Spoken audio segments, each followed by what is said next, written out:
وزیر اعظم شہباز شریف کی جانب سے بجلی کی قیمتوں میں کمی کے اعلان کے بعد پاور ڈویژن نے تفصیلات جاری کر دی ہیں اور بزنس ٹائم نے اس سلسلے میں سروے کیا ہے، ویڈیو آخر تک دیکھیے گا، جس کے مطابق ماہانہ 100 یونٹ تک گھریلو لائن صارفین کے لیے ٹیرف میں کمی نہ کرنے کا فیصلہ کیا گیا ہے اور ماہانہ 50 یونٹ تک لائف لائن صارفین کے لیے موجودہ ٹیرف 4 روپے 78 پیسے فی یونٹ برقرار رہے گا۔ اسی طرح 51 سے 100 یونٹ تک بجلی کے لائف لائن صارفین کا ٹیرف بھی 9 روپے 37 پیسے فی یونٹ برقرار رہے گا۔ ماہانہ 1 سے 100 یونٹ تک استعمال کرنے والے پروٹیکٹڈ گھریلو صارفین کا ٹیرف 6 روپے 14 پیسے کی کمی سے 8 روپے 52 پیسے ہو جائے گا اور ماہانہ 101 سے 200 پروٹیکٹڈ گھریلو صارفین کا ٹیرف 6 روپے 14 پیسے کمی سے 11 روپے 51 پیسے ہو جائے گا، جبکہ 300 یونٹ ماہانہ استعمال کرنے والے نان پروٹیکٹڈ صارفین کا ٹیرف 7 روپے 24 پیسے کمی سے 34 روپے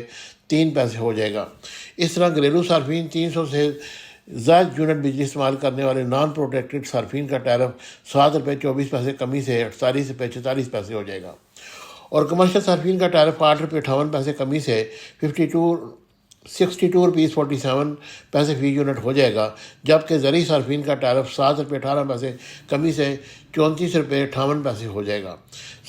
صنعتی صارفین کا ٹیرف 7 روپیز 69 پیسے کمی سے 40 روپیز 51 پیسہ فی یونٹ ہو جائے گا، جبکہ بجلی کا اوسط ٹیرف 7 روپیز 41 پیسہ کمی سے 37 روپیز 64 پیسہ کی سطح پر آ جائے گا۔ واضح رہے گا کہ وزیر اعظم شہباز شریف نے بجلی کے گھریلو صارفین کے لیے قیمتوں میں 7 روپے 41 پیسے فی یونٹ تک کمی کا اعلان کر دیا ہے، جس کے مطابق تمام گھریلو صارفین کے لیے بجلی کا فی یونٹ 38 روپیز 37 پیسے فی یونٹ ہو گیا ہے۔ اسی طرح صنعتی صارفین کے لیے 7 روپیز 59 پیسہ فی یونٹ کمی کا اعلان کیا تھا، جس کے بعد صنعتی صارفین کے لیے بجلی کا فی یونٹ 40 روپیز 60 پیسے کا ہو گیا ہے۔ Subscribe my channel Business Times News for latest political, national, international news. Don't forget to subscribe Business Times News.